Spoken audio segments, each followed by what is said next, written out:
അവിടെ നൂറ്റാണ്ടുകൾ കഴിഞ്ഞ് പിന്നീട് ഒരു ചെറിയ പള്ളി അവിടെ ഉണ്ടായിരുന്നു എന്ന് പറയുന്നത്. അത് പിൽക്കാലത്ത് ഉണ്ടാക്കിയതാണ്. നബി സല്ലല്ലാഹു അലൈഹി വസല്ലം തങ്ങൾ കയറിയത് ഈ പർവ്വതത്തിന്റെ അടിയിൽ. ഇൻഷാ അല്ലാഹ് കാണാം, അവിടെ സ്റ്റെപ്പ് കണ്ടില്ലേ? അവിടെ അടിയിൽ ചെറിയ ഒരു കൂടാരം നബി സല്ലല്ലാഹു അലൈഹി വസല്ലം തങ്ങളും പിന്നെ ദത്തുപുത്രനായ സയ്യിദ് റളിയല്ലാഹു അൻഹു ഒരുപാട് സമയം ഇരുന്ന് കരഞ്ഞ് ഒട്ടകപ്പുറത്ത് ഇരുന്ന് കരഞ്ഞു തുയർന്നു എന്നാണ്. ഒട്ടകക്കട്ടിയിൽ ഇരുന്നിട്ടാണ് റസൂലുള്ളാഹി തുയർന്നതും കരഞ്ഞതും. അങ്ങനെ നബി സല്ലല്ലാഹു അലൈഹി വസല്ലം തങ്ങൾ നിന്ന സ്ഥലം അതിന്റെ അടിഭാഗത്ത് ഒരു പ്രത്യേക ഏരിയ ആണ്. മുകളിലുള്ള തൂണ് നിൽക്കുന്നത് അത് അടയാളത്തിന് വേണ്ടി മാത്രമേ ഉള്ളൂ, പ്രത്യേകിച്ച് പുണ്യമില്ല. റസൂലുള്ളാഹി നമ്മ പുണ്യമുള്ള സ്ഥലം അടിയിലാണെന്ന് മനസ്സിലാക്കുക.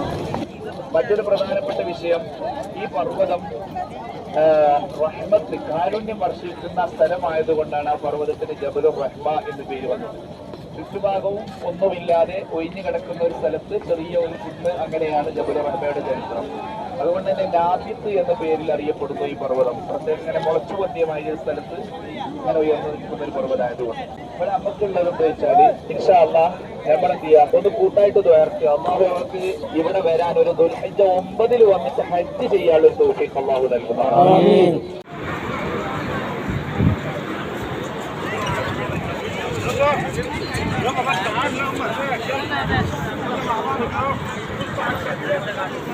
അതിനുവേണ്ടി നമ്മൾ ദ്വാർക്കുക എന്നുള്ളതാണ് കാര്യമായിട്ട്. പിന്നെ നമ്മൾ ശ്രദ്ധിക്കേണ്ട മറ്റൊരു കാര്യം, ഇതിന്റെ നേരെ അങ്ങോട്ട് ചെന്നാല് ഇവിടെ നിന്ന് അങ്ങോട്ട് ചെല്ലുമ്പോൾ ഇടത് ഭാഗത്തേക്ക് നീങ്ങിയാല്, വലതു ഭാഗത്തുണ്ട്, സാധാരണ നമ്മൾ ഇടത് ഭാഗത്ത് അടുത്തുള്ളത് അതാണ്. അത് ഓപ്പൺ ആയിക്കെന്ന് വിചാരിക്കുക. ഓപ്പൺ ആണെങ്കിൽ അവിടെ തൊഴിൽ എടുക്കാനും ടോയ്ലറ്റിൽ പോകാനും ഒക്കെ സൗകര്യങ്ങളുണ്ട്. പെണ്ണുങ്ങൾക്ക് വേറെ, ആണുങ്ങൾക്ക് വേറെ. ഇവിടെ ചെയ്യാൻ പറയുന്നത്, നമ്മൾ ജാറാനയിലാണ് ഈ ഹറാം ചെയ്യുക. ജാറാനയിൽ പൊരിഞ്ഞ തിരക്കായി, വെള്ളം കുറച്ച് പേരുള്ള പൈപ്പിൽ കൂടെ ഒരു ടൈറ്റുള്ള സ്ഥലമാണ്.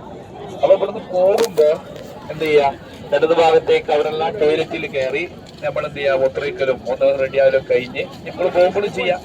ഓരോക്കെ എടുത്ത് റാഹത്തായാൽ നന്നായി, അശീണൊക്കെ ഒന്ന് മാറാനും ഒക്കെ സൗകര്യമായി. അപ്പോ ഓരോടുത്തിട്ട് ഇവിടെ തന്നെ ഒരുങ്ങുകയാണെങ്കിൽ അത് റാഹത്ത് പോകുമ്പോ ചെയ്താൽ മതി. പിന്നെ ബസ്സിൽ നമുക്ക് പോകാനുള്ള ഇനി ജയറാനയിലേക്ക്, അതിന്റെ ഇടയ്ക്ക് മുസ്ദലിഫ, മിന അങ്ങനെയുള്ള കാഴ്ചകളൊക്കെ കാണാനും ഉണ്ട്. ഇൻഷാ അല്ലാഹ് ജബലിനോറൊക്കെ കാണാനുണ്ട്. നമുക്ക് തൗഫീഖ് ചെയ്യട്ടെ.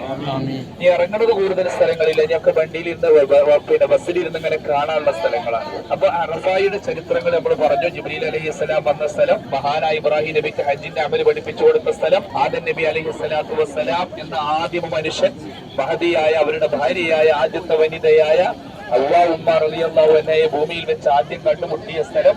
അങ്ങനെ ഒരുപാട് ഒത്തിരിയും സഹാബത്തും വന്ന് ഹജ്ജിന്റെ അമലുകൾ പഠിക്കുകയും പഠിപ്പിക്കുകയും ഹജ്ജ് ചെയ്യുകയും ചെയ്ത സ്ഥലം. 1 ലക്ഷത്തിലധികം സഹാബിമാരെ കുട്ടി റസൂലുള്ളാഹി വന്നത് സ്വല്ലല്ലാഹു അലൈഹി വസല്ലം ഈ പുണ്യഭൂമിയിലാണ്.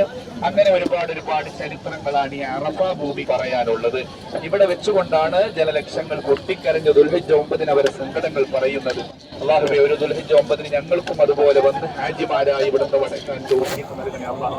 ഇവിടെ വന്ന് ഹജ്ജ് ചെയ്യാൻ തൗഫീഖ് നൽകണേ അല്ലാഹ്. ഞങ്ങൾ എല്ലാവരെയും നീ കബൂലാക്കണേ അല്ലാഹ്. അപ്പൊ ഇൻഷാ അല്ലാഹ് ഈ അറഫ ഭൂമി എന്നൊരു ദുആ ഇവിടുന്ന് ഒന്നിച്ച് ദ്വാരക്കാണ്. പിന്നെ ഇൻഷാ അല്ലാഹ് വലയുടെ മുകളിൽ കയറിയിട്ട് അവിടെ ഉസ്താദുമാരാരെ കൂടെയുള്ള ആളുകൾ, നേരത്തെ എത്തുന്ന ആളുകൾ ആരാച്ചെങ്കിൽ അവിടുന്ന് അവര് ദ്വാരന്നിട്ട് അവരിങ്ങോട്ട് അടിയിലേക്ക് ഇറങ്ങുക. ബാക്കിയുള്ള ആളുകൾ ഈ ടോയ്ലറ്റിന്റെ അവിടെ നല്ല തണലുള്ള പിന്നെ കൊടുക്കാനും വിശ്രമിക്കാനൊക്കെ ഉള്ള ഒരു സ്ഥലം അടിയിലുണ്ട്. കഴിയാത്ത ആളുകൾ അവിടെ നിന്നാൽ മതി. കയറാൻ കഴിയുന്ന ആളുകൾ, നല്ല വെയിലുണ്ട്, പിന്നെ വെള്ളക്കൊട്ടി കയ്യിൽ വേണം, അതിന്റെ മുകളിലേക്ക് കയറാൻ ആരോഗ്യം വേണം. അങ്ങനെയുള്ള ആളുകളൊക്കെ ഇൻഷാ അല്ലാഹ് കയറിക്കോളി. ആരെയും തടസ്സപ്പെടുത്തുന്നില്ല. നിങ്ങളെ ശരീരത്തിന്റെ അവസ്ഥ അനുസരിച്ച് നിങ്ങൾ തീരുമാനിക്കുക. അല്ലാഹു നമുക്ക് ആഫിയത്ത് നൽകുമാറാവട്ടെ.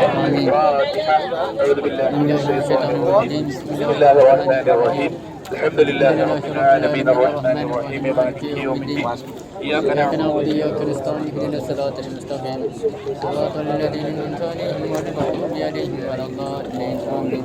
بسم الله الرحمن الرحيم. الله ولم يولد ولم يكن له كفوا أحد. بسم الله الرحمن الرحيم. قل هو الله أحد الله الصمد لم يلد ولم يولد ولم يكن له كفوا أحد. بسم الله الرحمن الرحيم. قل هو الله أحد الله الصمد لم يلد ولم يولد ولم يكن له كفوا أحد. بسم الله الرحمن الرحيم. بسم الله الرحمن الرحيم. قل أعوذ برب الفلق من شر ما خلق من شر غاسق إذا وقب ومن شر حاسد إذا حسد. بسم الله الرحمن الرحيم. قل أعوذ برب الفلق من شر ما خلق ومن شر غاسق إذا وقب من شر النفاثات في العقد بسم الله الرحمن الرحيم أعوذ برب الناس ملك الناس إله الناس من شر الوسواس الخناس الذي يوسوس في صدور الناس من الجنة والناس آمين. الحمد لله الحمد لله الحمد لله رب العالمين حمدا يوافي نعمه ويكافئ مزيده. اللهم صل وسلم على رسولك سيدنا محمد وعلى آل سيدنا محمد. اللهم أوصل وبلغ مدلك وادما قرأناه من القرآن العظيم. هذه هدية واصلة ورحمة وبركة شاملة منا إلى حضرة نبينا وشفيعنا وسيدنا محمد صلى الله عليه وسلم وإلى حضرة أصحابه البدريين والأوفيين والخلقيين والتبوقيين وسائر الصحابة والصحابيات كلهم أجمعين.